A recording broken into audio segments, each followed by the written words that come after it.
Anda berada di segmen Ulas Kompas dan kita akan membahas apa saja yang menjadi ulasan harian Kompas edisi pada hari ini, tanggal 3 September 2024. Di halaman muka, saudara, Anda bisa lihat ada visual dari Paus Fransiskus yang sedang tersenyum dan harian Kompas memberikan judul besar Selamat Datang Sri Paus.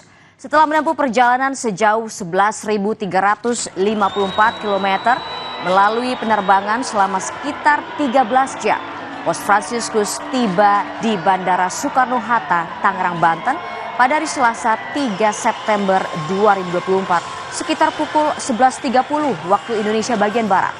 Sehari setelah berpamitan kepada para peziarah yang hadir dalam doa Malaikat Tuhan atau dalam bahasa Katolik disebut dengan doa Angelus, Paus Fransiskus terbang menuju Indonesia pada hari Senin pada tanggal 2 September 2024. Bersama rombongannya, sejumlah anggota staf Tahta Suci dan puluhan wartawan, Paus Fransiskus meninggalkan Bandara Internasional Leonardo da Vinci Fiumicino, Roma. Kemudian di halaman kedua, harian Kompas menulis judul Indonesia siap sambut Paus Fransiskus. Paus Fransiskus dijadwalkan mendarat di Bandara Soekarno-Hatta pada hari ini sekitar pukul 11.30 waktu Indonesia bagian Barat. Persiapan menyambut kehadiran Paus Fransiskus di tanah air hampir mencapai 100%. Sehari menjelang kedatangan Paus Fransiskus di Indonesia, Bandara Soekarno-Hatta menyiapkan 3 landasan pacu untuk pesawat yang ditumpangi. Dan saat bersamaan persiapan Misa Akbar bersama Paus di Gelora Bung Karno, Jakarta, serta mobil yang akan dikendarai Paus juga hampir mencapai 100%.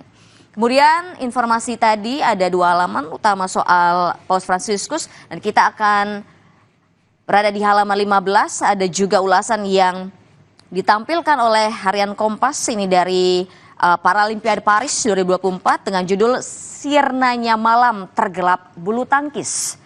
Bendera merah putih, saudara, akhirnya berkibar di tiang tertinggi dengan diiringi lagu Indonesia Raya di La Chapelle Arena yang juga menjadi arena pertandingan bulu tangkis Olimpiade pada 3 minggu lalu. Sebelumnya jutaan warga Indonesia kecewa karena Indonesia Raya urung berkumandang di La Chapelle Arena setelah para pejuang merah putih gagal mendapat emas di arena itu. Beruntung dengan pasangan pemain bulu tangkis Hikmat dan Ratri, akhirnya lagu Indonesia Raya bisa berkumandang di La Chapelle Arena.